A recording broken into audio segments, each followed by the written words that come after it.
Berdoa dimulai. Anak-anak, sudah siap belajar hari ini? Siap, Bu. Kalau begitu, keluarkan alat tulis kalian. Sudah. Belum berangkat sekolah, pada pamit dulu nggak sama mama papa? Pamit, Bu. Jalan siswa mampu mengidentifikasi hubungan daya alam yang ada di lingkungannya.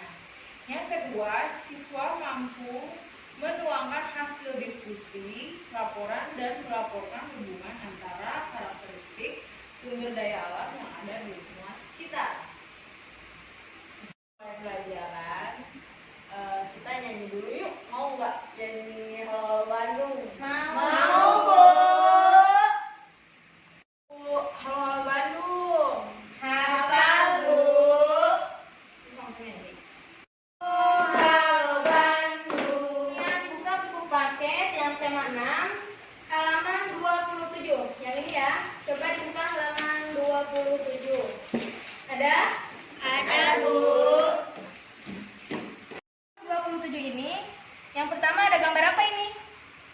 Gambar mangga. Gambar mangga. Yang kedua ada gambar apel. Yang ketiga ada gambar brokoli. Ya, yang keempat ada gambar apa ini? Wortel. Ya, yang terakhir ada gambar apa ini? Kembang. Pohon mangga itu tumbuh di tanah yang seperti apa? Enggak tahu. Pohon mangga itu dapat tumbuh baik di lokasi yang tanahnya remah dan berbutir-butir. Pada kondisi lahan yang demikian, lapisan tanahnya mudah ditembus akar sehingga cukup mendapatkan air, udara, dan hara. Ada tugas membuat peta konsep di halaman 28. Di sini peta konsepnya diisi seperti yang tadi ya. Sayuran brokoli, wortel, dan kol. Konsepnya, Iya, Bu. sekarang boleh dikumpulkan tugasnya yang tadi. Udah, Bu. Sini. Ya, hebat. Sekarang kita lanjut ke pembelajaran selanjutnya. Di sini Ibu mempunyai media pembelajaran yaitu papan tempel tentang sumber daya alam.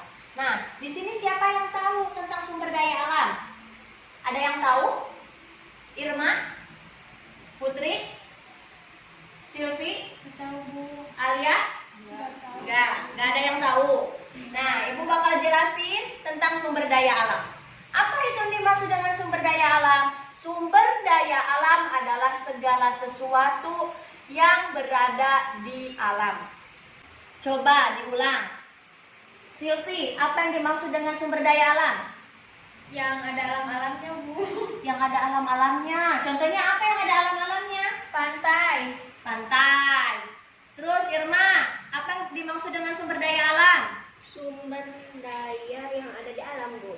Berarti segala sesuatu yang ada di alam disebut dengan Sumber daya alam. Contohnya apa, Alia? Contohnya pegunungan. Pegunungan. Nah, lihat di sini. Sumber daya alam. Berarti segala sesuatu yang ada di alam itu disebut dengan sumber daya alam. Contohnya ada pegunungan, ada pantai, ada dataran rendah. Bu, apa yang dimaksud dengan pegunungan, Bu? Pegunungan itu adalah sekumpulan bukit yang membentuk barisan. Itu disebut dengan pegunungan. Yang kedua, di sini lihat. Gambarnya ada gambar pantai. Pantai itu apa? Batas antara daratan dan perairan laut. Itu disebut dengan pantai. Yang ketiga, ada dataran rendah, yaitu suatu hamparan tanah yang lapang, yang luas, dengan ketinggian yang diukur dari permukaan laut, yaitu relatif rendah, lebih dari 200 meter di atas permukaan laut. Nah, ternyata sumber daya alam juga itu terbagi menjadi dua. Ada sumber daya alam yang dapat diperbarui dan ada sumber daya alam yang tidak dapat diperbaharui. Maaf ya, Ibu berdiri dulu. Sumber daya alam itu terbagi menjadi dua. Sumber daya alam dapat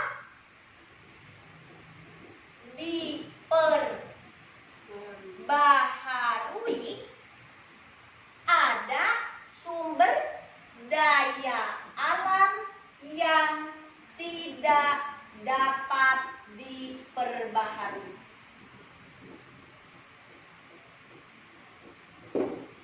Nah, jadi apa Bu sumber daya alam yang dapat diperbaharui? Nah, jadi kalau sumber daya alam yang dapat diperbaharui itu adalah sumber daya alam yang memiliki banyak yang jumlahnya itu tidak terbatas. Itu yang disebut dengan sumber daya alam yang dapat diperbaharui. Coba, kalau sumber daya alam terbagi menjadi berapa jenis, Ipi? Terbagi 2. Terbagi 2. Coba sebutkan apa aja. Yang pertama, sumber daya alam yang dapat diperbaharui. Ya. Yang kedua, sumber daya alam yang tidak dapat diperbaharui. Ya, betul. Tadi sumber daya alam yang dapat diperbaharui.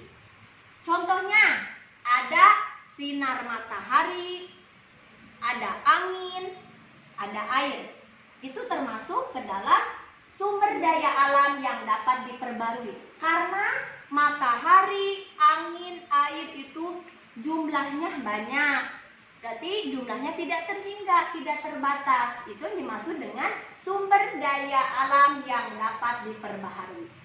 Yang kedua, itu ada sumber daya alam yang tidak dapat diperbaharui. Tidak dapat. Kalau tadi dapat diperbaharui, kalau sekarang berarti tidak dapat diperbaharui. Apa? Berarti kebalikan dari sumber daya alam yang dapat diperbaharui. Kalau sumber daya alam yang dapat diperbaharui itu jumlahnya banyak, tidak terbatas,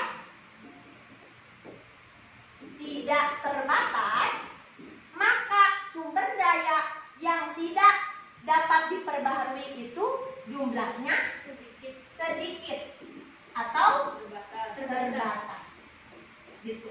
Contohnya apa? Sumber daya alam yang tidak dapat diperbaharui.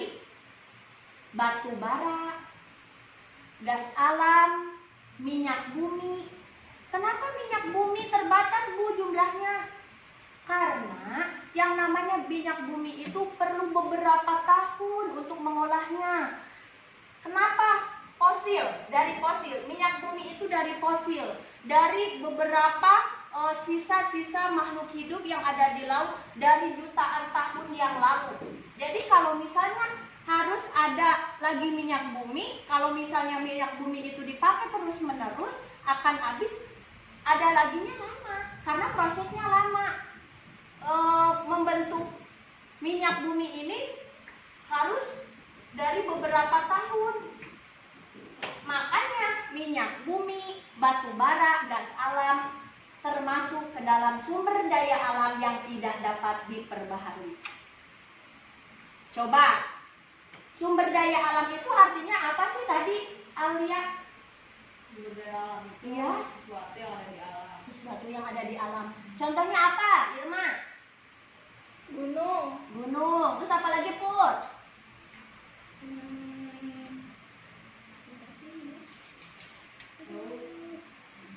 Minyak bumi. Minyak bumi, Ipi.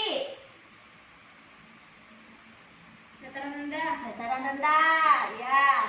Terus, kalau yang namanya sumber daya alam terbagi menjadi 2, yaitu sumber daya alam yang dapat Diperbaharui. yang kedua, Tidak dapat diperbaharui. contoh sumber daya alam yang dapat diperbaharui. 1, Matahari. 2, Angin. 3.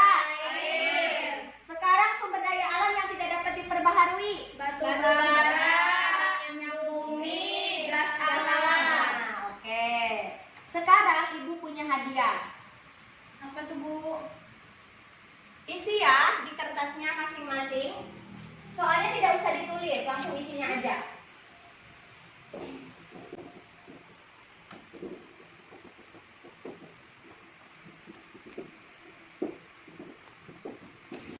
Jangan dulu soalnya. Yang sudah boleh dikumpulkan ke depan. Kelompok yang terdiri dari satu kelompok 2 orang. Mau dibuatkan kelompoknya sama ibu, apa sama kalian sendiri? Sendiri aja Bu.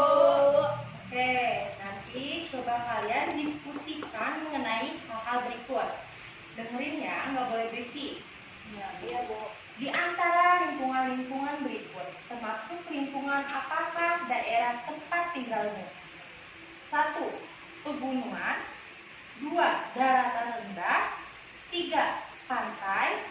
4. Lainnya. Tuliskan menurut pengamatanmu.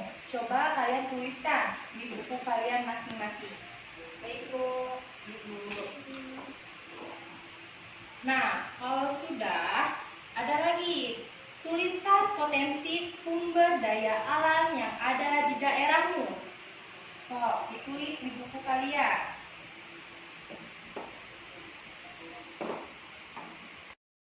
Satu lagi, tuliskan mata pencaharian atau pekerjaan penduduk di daerahmu.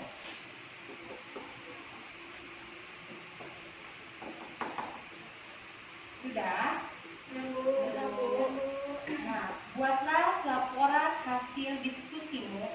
Tuliskan laporanmu dalam bentuk tabel seperti berikut. Nah, nanti kan kalian tadi udah ngisi yang tuliskan potensi ya sama mata pencarian. Nanti selanjutnya di bawahnya kalian bikin tabel seperti ini. Yang pertama ada lingkungan daerah tempat tinggal. Yang kedua ada potensi sumber daya. Yang ketiga ada mata pencarian atau pekerjaan penduduk. Kalian kerjakan di buku kalian ya. Iya, Bu. Ada pertanyaan? Ada, Bu. Apa? Itu ditulisnya di buku masing-masing atau berdua satu bukunya? Sekelompok aja ya, berarti satu buku 2 orang. Iya, baik, Bu. Oke? Baik, Bu. Iya. Terima kasih, Bu. Makasih, Bu. Belum? Udah, Bu. Udah selesai semuanya. Udah, Bu. Ya, Bu. dikumpulkan ya. Ya, ini, Bu. Pinter. Ada di buku. Materinya sudah selesai. Tadi kita belajar tentang sumber daya alam. Coba apa sih sumber daya alam itu, Irma? Sumber yang ada di alam. Ya. Terus terbagi berapa macam sumber daya alam itu, Mahar? Terbagi menjadi 2, Bu. Sumber daya alam yang dapat diperbaharui dan sumber daya alam tidak dapat diperbaharui. Daya alam yang dapat diperbaharui itu apa sih, Alia? Sumber daya alam yang dapat diperbarui itu tidak terbatas dan jumlahnya itu sangat banyak. Contohnya, Contohnya adalah air, matahari. daya alam yang tidak dapat diperbaharui itu contohnya apa, Silvi? Contohnya ada batu bara, ada gas alam, sama minyak bumi, Bu. Oke, alhamdulillah pembelajaran hari ini sudah selesai. Dan lalu baca doa dipimpin oleh KM.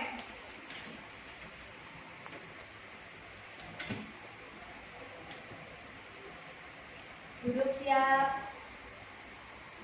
Sebelum pulang, alangkah lebih baiknya kita baca doa terlebih dahulu. Baca doa dimulai.